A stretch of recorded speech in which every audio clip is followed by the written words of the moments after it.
Who has higher expectations typically, men or women? And who is most likely or most willing to adjust their expectations? I think it really depends on the person. And I think that the expectations are higher in different areas. I think for men, the expectations are very high around physical appearance. And I think for the younger generation, especially because they're growing up on all of these thirst traps that are posted on social media, and they're seeing all of these girls just posting, all of these really provocative pictures that have been filtered, that have been, it took them 30 shots to get that one shot that they put up. And so when they see people in real life and what they really are like on a day-to-day basis, they have these very unrealistic expectations.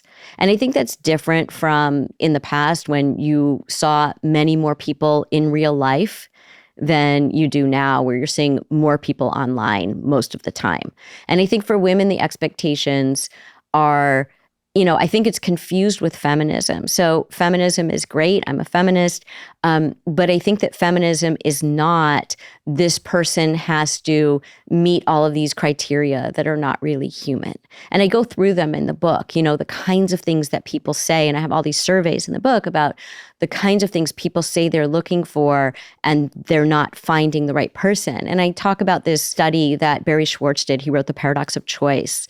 And he looked at the difference between maximizers and satisficers. And this applies to dating as much as anything else. But, the way it doesn't apply, the way that you can look at it, the way he did in his study was, he said, look, if you go into a store and you want to get some jam and they have 30 different varieties, most people just leave because they can't choose. They get anxious. They don't know what to pick. It's not like more is better. If you have two different choices, it's easy. You say, oh, I like this one. And you're really happy with it. The people who did choose from the 30, they're less happy because they're trying to maximize. And then when they taste it and they go home with it, they think, oh, I wonder what that other one would have tasted like, because there were so many choices. The person who picked from one of the two is very happy with their choice. So if you look at the kind of dating analogy, it's like, I like to use in the book, I talk about a sweater. Say you want a sweater and you know exactly what you want. It needs to be this material so it's not itchy. This color looks good on you. This is the right size. This is the right price. This is the style you're looking for. You go into a store and you find it.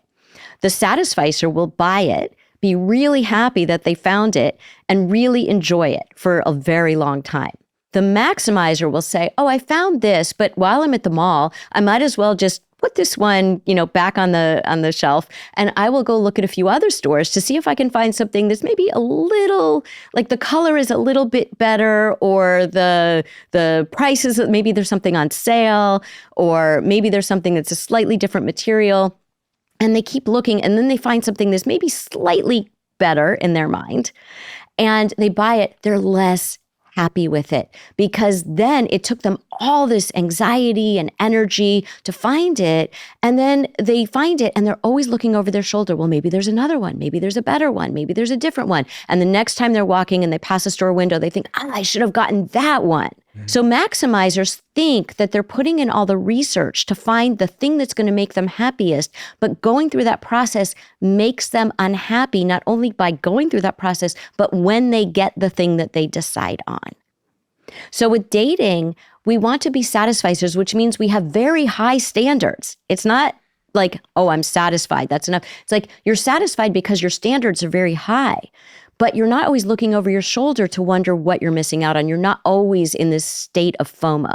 Do you see